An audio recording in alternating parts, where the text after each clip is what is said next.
Remember when President Trump insisted America didn't need a thing from anyone? Not from Canada, not from China, not from the EU. That was his rallying cry in early 2025, a vision of total self-reliance. But this past Friday, the script flipped. With the stroke of a pen, Trump signed a new executive order that openly concedes what he once denied. The United States depends on materials from abroad, and starting Monday, he's cutting tariffs on certain imports, the very opposite of his earlier promise.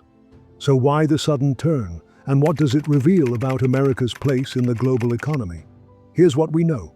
The order grants tariff exemptions on a range of goods: nickel, gold, other metals, plus key chemical and pharmaceutical products. For his first 7 months in office, Trump had doubled down on steep tariff hikes, aiming to rewrite the rules of global trade, shrink the U.S. trade deficit, and pressure foreign partners into concessions. Now, in what feels like a sharp reversal, the new policy says tariff cuts will apply to items that cannot be grown, mined, or produced in the U.S., or aren't available here in quantities that meet demand. The truth is, America still leans heavily on foreign sources for critical raw materials, the lifeblood of technology, clean energy, and defense, and the numbers make that dependence impossible to ignore. Before we dig into which countries supply these resources, how deep the reliance runs, and whether domestic production is even possible, let's look at the rest of the order.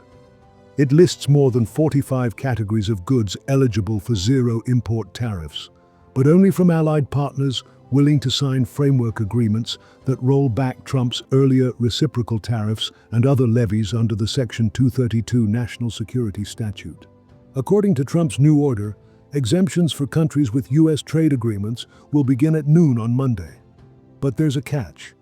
Any reduction in tariffs depends on what America gets in return: the scope, value, and reciprocity of a partner's commitments.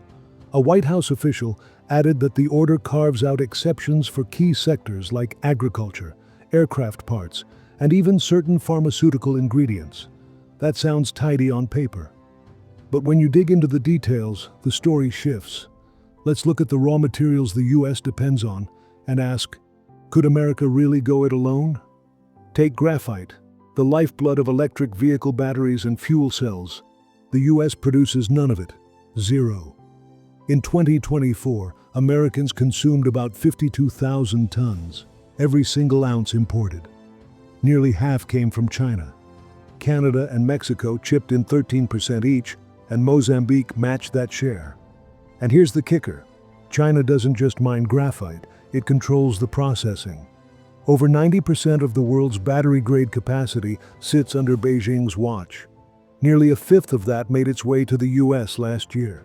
So when Trump says America doesn't need China, it's like saying you don't need coffee while downing 2 cups every morning. Nickel tells the same story. Indonesia dominates global production, but America is still scrambling. In 2024, the U.S. imported about 100,000 tons of primary nickel, with Canada supplying nearly half and the rest scattered among Norway, Australia, and Brazil.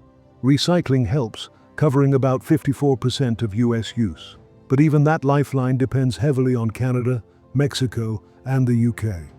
Without it, America would be almost fully reliant on imports. The lone U.S. mine in Michigan? It produced just 8,000 tons, all of it shipped overseas for processing. Gold is mined domestically, but not nearly enough to cover demand. And so the pattern repeats.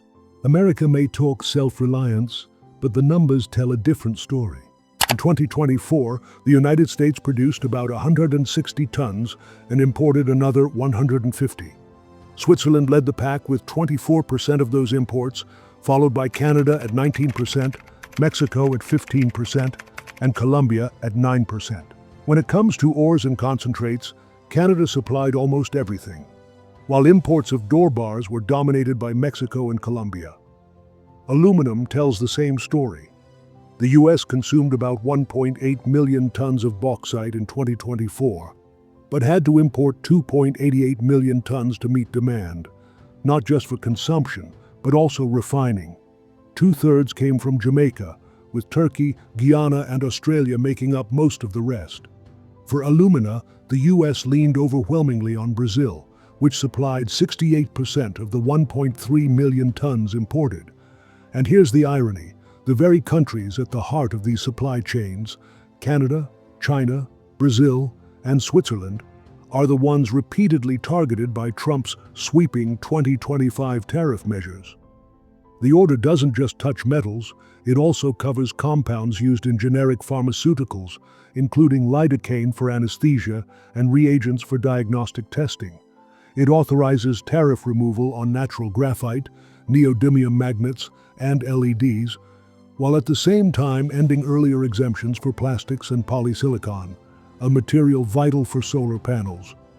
Put it all together, and the big picture is clear. In his second term, President Trump is crafting a new strategy, rewarding partners who play ball while squeezing rivals. But the paradox is unavoidable. The countries America needs most, China, Canada, Brazil, Switzerland, are the very same ones caught in the crosshairs. The executive order might look bold, but beneath the headlines it exposes just how dependent and how vulnerable US industry remains. All right, that's it from me. I'd love to hear your thoughts in the comments. I read as many as I can, and your ideas shape what I make next. If you enjoyed hanging out, hit subscribe, and I'll see you in the next one.